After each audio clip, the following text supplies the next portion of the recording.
Hello viewers, সকলে কেমন আছো? আজকে আমি তোমাদেরকে নিয়ে যাচ্ছি চট্টগ্রাম জেলার সীতাকুণ্ড উপজেলার গুলিয়াখালী সমুদ্র সৈকতে। তাহলে চলো তোমাদেরকে ঘুরিয়ে দেখাই প্রকৃতির অনন্য সৌন্দর্য স্থান গুলিয়াখালী সমুদ্র সৈকত। সীতাকুণ্ড উপজেলা থেকে এই গুলিয়াখালী সি বিচটি মাত্র 5 থেকে 6 কিলোমিটার দূর। যেতে হবে লেগুনা, অটো অথবা সিএনজিতে করে। আমরা এবার যাচ্ছি একটি লেগুনায়। লেগুনা থেকে নামলেই দেখা মেলে গুলিয়াখালী সি বিচের। তুমি যদি চাও যেতে পারবে হেঁটে অথবা এই ছোট্ট নৌকায় করে। এই ছোট্ট ট্রলারে যাওয়ার একমাত্র উদ্দেশ্য হলো এই বন ভ্রমণ, কারণ এটাকে মানুষ বলে মিনি সুন্দরবন। এখানে দেখা মেলে অজস্র পশু পাখির। বন ভ্রমণ শেষে আমরা চলে আসলাম গুলিয়াখালী সি বিচে।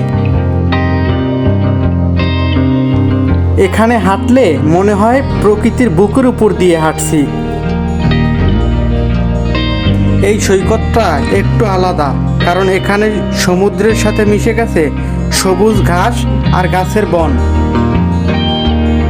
দেখতেই পাচ্ছ এখানে জোয়ারের পানি ওঠানামা করে। জোয়ারে যেমন ডুবে যায়, ভাটায় জেগে ওঠে পুরো সবুজ বন। লোকে নাম দিয়েছে মিনি সুন্দরবন। নিচু গাছ আর জলের মিশ্রণ সব মিলিয়ে জায়গাটা একদম অনন্য। যারা আমার মতো প্রকৃতি এবং শান্ত নিরিবিলি জায়গা পছন্দ করো, গুলিয়াখালী সমুদ্র সৈকত হতে পারে তোমার পরের গন্তব্য। সমুদ্র পাড়ে সবুজ বন শুধু একটি স্থান নয়, এটি একটি অনুভূতি যেখানে মানুষ, প্রকৃতি আর শান্তি এক হয়ে যায়। এখানে আসলে তুমি দেখতে পাবে অসংখ্য ছোট ছোট দোকান, যেখান থেকে তুমি তোমার প্রিয় জিনিসপত্র কিনতে পারবে।